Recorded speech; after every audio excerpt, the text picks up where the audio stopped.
Is this the turning point we've all been waiting for? Bears fans? Could these new additions be the thin blue line that holds up the foundation of our beloved franchise?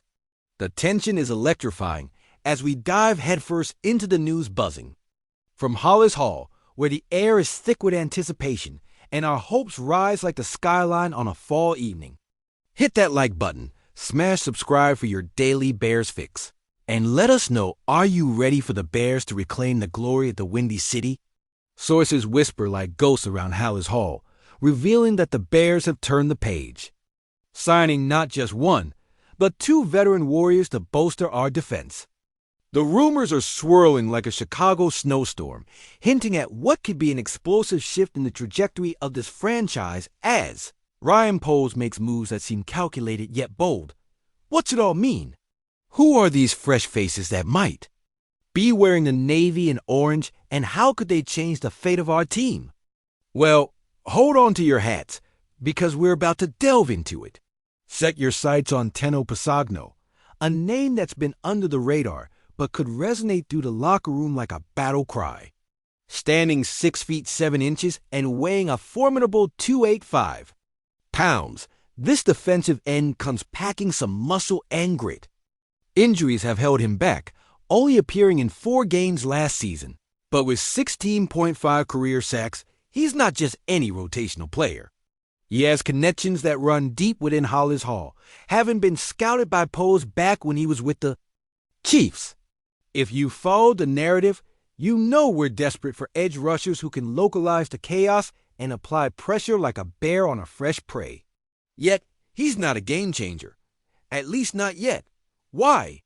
Because while he may solidify the run defense, Pagno doesn't exactly scream elite pass rusher. But it's intriguing, isn't it? How does this fit with the whispers we've had all season about moving pieces around on our edge? And let's pivot to Trey Flowers, a name that brings both promise and questions as he steps back into the limelight.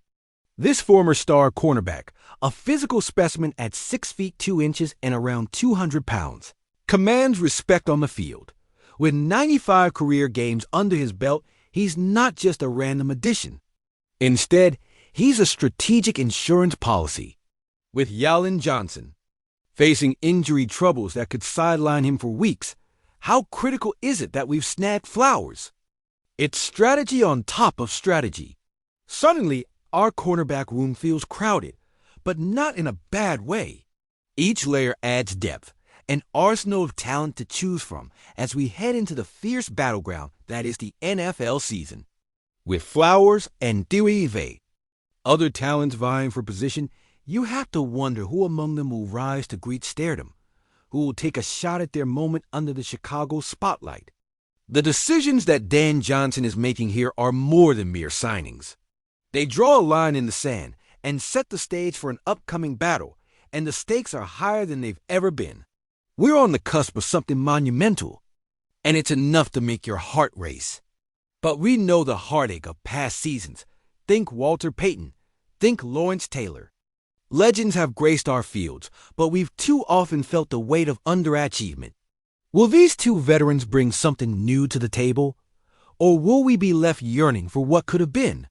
What if they gel seamlessly, transforming into the havoc-wreaking duo we desperately need? Or what if they're met with the same fate as so many before them, that tale of potential dashed against the rocks by frail execution? The questions hang heavy in the air, begging for resolution. How long until we witness their impact? When do we stop wondering about what could be and start living it during those long, cold Sundays? So here we stand on the precipice, shaping the future of our franchise and wondering what kind of team we'll be this season.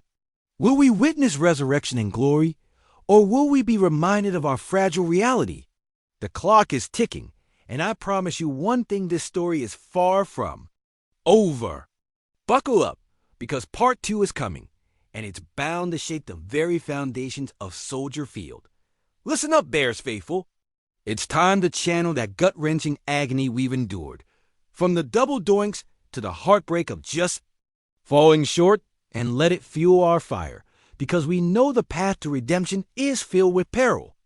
We cling to this desperate hope with all the fervor of a Shea Matthews jersey still hidden in the back of our closets. We've seen the past, felt the haunting echoes of glory that slipped through our fingers like sand on a windy Chicago day. Now, let's not shy away from the brutal reality of the gridiron wars we face. Think about it. Are we finally shedding the skin of mediocrity that has plagued us since 1985? Or are we just one more miscue away from yet another year of heartache, another fourth-quarter collapse that becomes the stuff of our nightmares?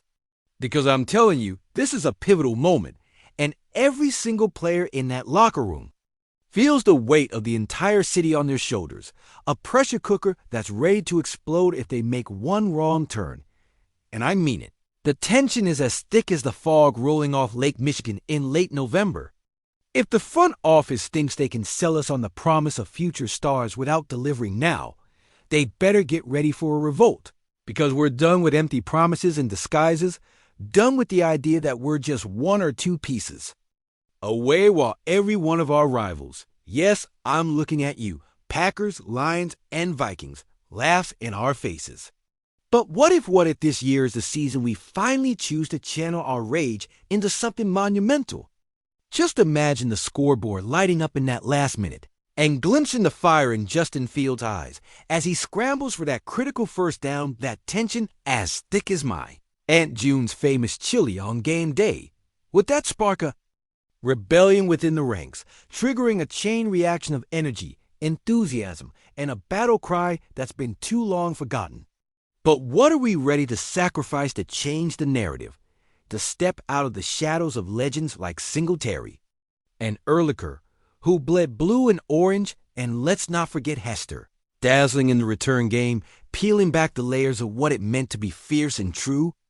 Those ghosts are restless, begging us to remember the bitter sting of losing the Peyton's Colts and the heartbreak of the 2010 NFC title game, a moment that feels like a haunting replay every year as we watch the playoffs from our couches dreaming of the days when we could roar with pride instead of choking down disappointment. Yet here we stand again, on the brink.